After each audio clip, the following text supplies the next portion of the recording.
Are you trying to buy a home in the San Jose local market and you're finding that there are loan contingencies and appraisal contingencies that are being removed up front? Well, today I've got a lending partner here and we're going to discuss some tricks and tips and things you should know before moving forward, removing those contingencies. Hi, I'm Theresa Wellman with Homeowner Experience Real Estate. And today I have Amitabha, Hi. one of my lending partners here, and we're going to discuss some hot topics.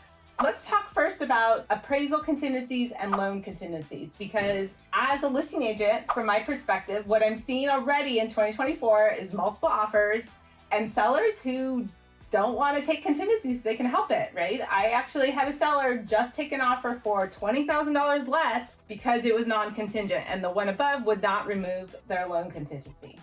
So how do you deal with that with people coming in and getting pre-approved for a loan? How do we approach the loan contingency? You're bullseye, Theresa, that way. It's like the thing is that when people are coming and talking about contingencies, few things that I try to focus first thing, that they understand that what is the consequences of contingencies all about. First, we start with appraisal. Just for a classical example, if the purchase price is contract or the sales price is $2.1 million, then I need to make sure, tell them with the basic comps available, definitely being a realtor, I do not have that much of bandwidth to go for CMA reports on all these things that you can do easily from your MLS. But definitely we have that bandwidth in the locally available information on the internet, that what are the last 60 days comps altogether. On top of that, being a data engineer, it's my forte to just chunk through some data, put it into Excel, and if you play around Excel, you can see what is the median price for that. Suppose you see that market, that comparable approach, the sales approach, if it is coming around $2 million, so you can always educate your buyer that, hey, based on my understanding, it may not go more than 2 million or 2,020,000. So maybe there is a delta of $80,000, and immediately engage all the partners, like your buyer partners, your listing partners, talk to them together, because ultimately it's a journey. As a team, we need to do a heavy lifting for our clients, and that's our success story all about. So that they need to know from the day one before writing an offer. If they know this perspective, sometimes always I talk about, sometimes buyers are super excited about the house because they made in love for the house, I would always say. And then that's it. I said, okay, it's a common sense, marry, I used to always marry the house, the rate kind of thing.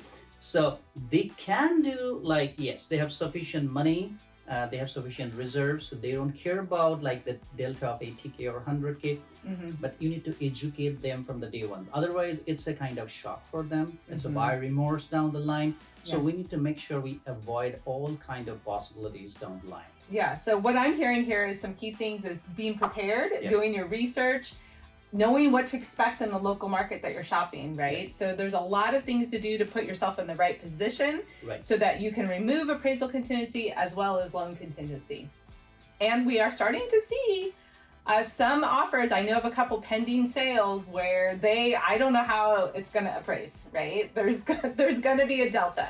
So that's where the lending partner and your buyer's agent can team up to help you find a solution so that you can still move forward. So what are some options? Do you have different loans you do, different down payment amounts? How would you help work through maybe appraisal gap? Oh, this is a good question about the appraisal gap. When really there is appraisal gap, and as you just mentioned, if you remember back in 21, the same thing happened between July to September timeframe. Most of the properties across Bay Area, because market went up like crazy, it's shooting up the star like that. So appraisals are coming low. So sometimes it's really logical that it's less property, people are putting more price for that. But sometimes you need to reboot going for appraisal appeal. So appraisal appeal works in a different way. So most of the times lender has to do the heavy lifting for you that point of time. Generally, when appraiser goes, they never go for any other approach than the sales approach. There are certain different approach for appraisal, like comparable of sales. There is a cost approach. There is some statistical approach being taken into that. But they generally go for the local comparable sales in that neighborhood, and they put their own parameters, within half a mile to a 1 mile radius. Then see that if it's a 2-bed, 3-bath, kind of a 3-bed, 2-bath kind of a situation. Plus or minus 10% of the square footage. Correct. kind of like basically they go by the standard model. So you need to understand when there is appraisal shortage happen, then being a lender, you are well educated about that process for yourself, and also guide your realtor partners and buyers about that process. Because appraisal sometimes when like someone, I have like, I would say several instances like appraisal being short by other organized lending organization, buyer or the realtor partner, they said, Amit, you did something extraordinary for other clients. So they reached out to me, but I never promised anybody. I said, okay, let me do my own research, dig into whether it is really a situation that we can appeal. It's not about a comms altogether. It's all about understanding all those small nitty-gritty and the parameters. But yes, I would say whenever there is an appraisal gap, the first thing is do your own due diligence. Yes. If you did your due diligence and you know, like, yes, I should have, like, if you're super optimistic, going for it, there might be a 50K delta, but there might not be a 80K delta. Yeah. So if you see that, yes, and buyers should know from the day one before they're getting into that contract. And if they know it, as a team, we, as you rightly mentioned, that it's all about the journey of like heavy lifting between the trusted partners of yours. That's why I always say my clients, you go for different lending organizations for rate. That should not be the ideal decision. You should work who is the person that you are working with. That does matter, because they will be the partners for you that do the heavy lifting at certain point of time. Especially, this is a classical example. When you burn your hand, then only you will feel the pain. The people sometimes ask me, Theresa, like, hey, do you think like every time this happens? I said, no.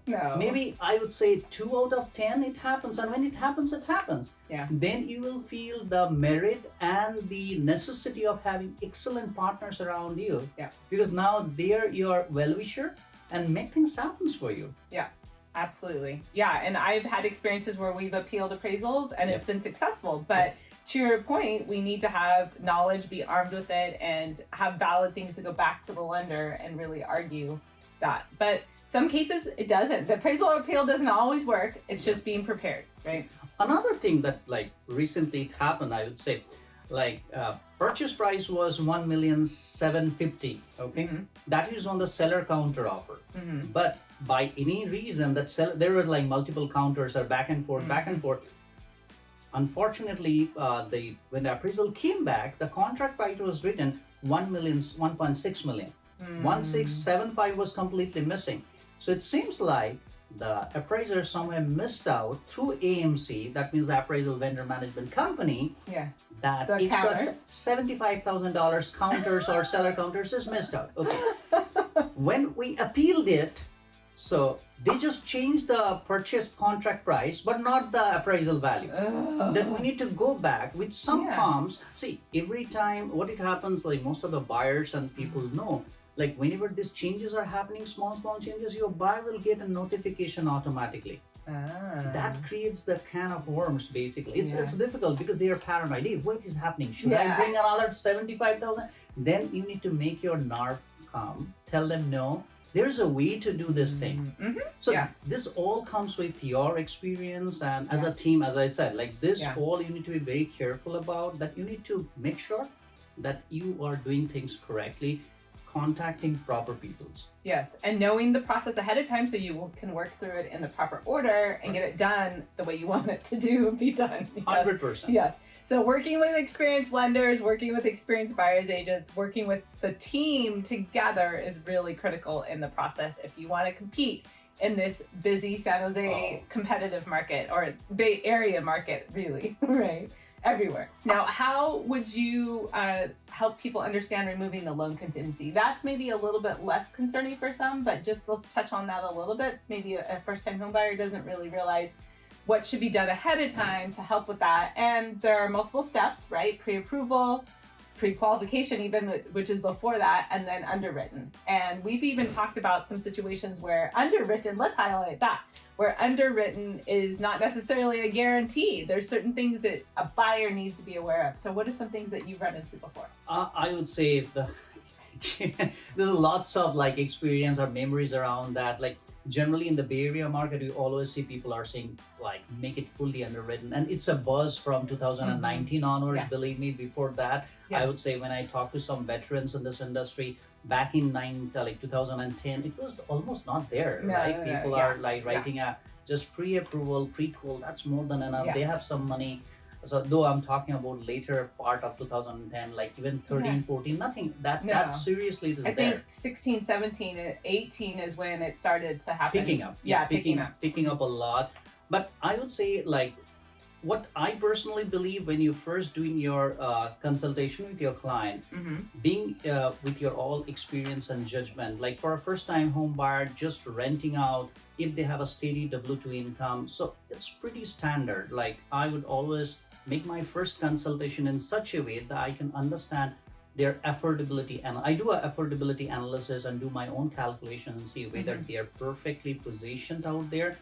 And then I can give them that option, and also with that option, what is pros and cons. Like pros are always good, like if by doing underwriting, they're all prepared that what they are qualified for, but also everything has a timeline, like in fully underwritten, then to provide all the documents and everything, but it has an expiry timeline.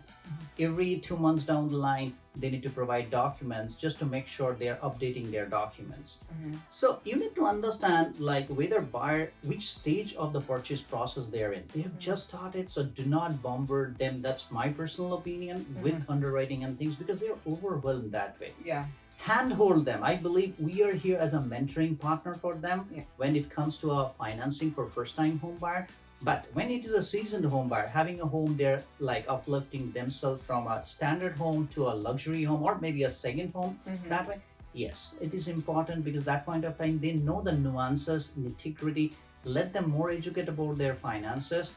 And even I would say with the full underwriting, there are lots of, I would say, unwarned things are there. The reason being, like if you buy a Bentley, when like just classic example, like $11,000 monthly obligation, it's not showing on your like the credit report. Like credit report 3 months back you pulled, you say, hey, I'm fully underwritten, I have no problem. Okay, and then you have buy another home in between, like with 3 different partners, 3 different friends, buy 3 different or multiplex investment property. You always thought no one will know or something. But there is always a way that we can understand before contract or before your loan funded, all those problems can occur. So bottom line, you need to know your finances upfront, and that's why always we do like, yes, loan contingencies are right for the buyer. That I always say to my buyers. So it's up to you to decide. Even when they got the conditional approval at the underwriting, I always say read through the conditions in and out. Because it's a situation, sometimes it's a classical, another example, Theresa, I will talk to you.